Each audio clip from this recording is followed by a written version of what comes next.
Greetings YouTubers, welcome to another episode from How to Webmaster. Today let's talk about RPM versus the playback-based CPM. I'm inside of my channel analytics right now, and under the revenue there is a see more button or link down here. Let's click on that, and then this will pop up right here. Let's scroll down, and this will give you a more detailed overview of each one of your videos during this period. And here you can see the RPM columns, estimated monetized playback, and also the playback based CPM and views. Let's take a look at this one. For example, $8.56. So this means that this video, if it gets 1,000 views, I'm going to get $8.56. And over here we have the estimated monetized playbacks, which means only this many views actually showed an ad. And this over here is my total views. And now let's take a look at playback based CPM. So this means only the views that were shown ads are counted. That's why this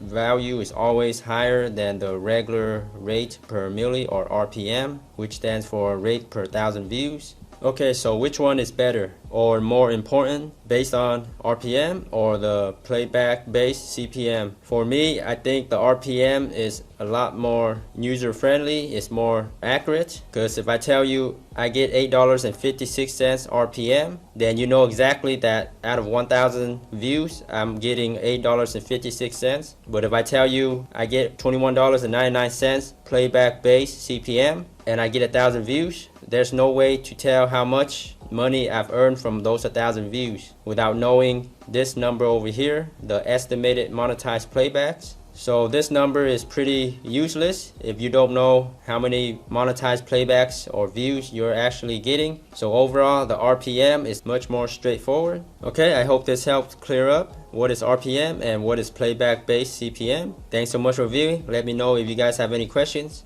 and until next time, happy YouTubing.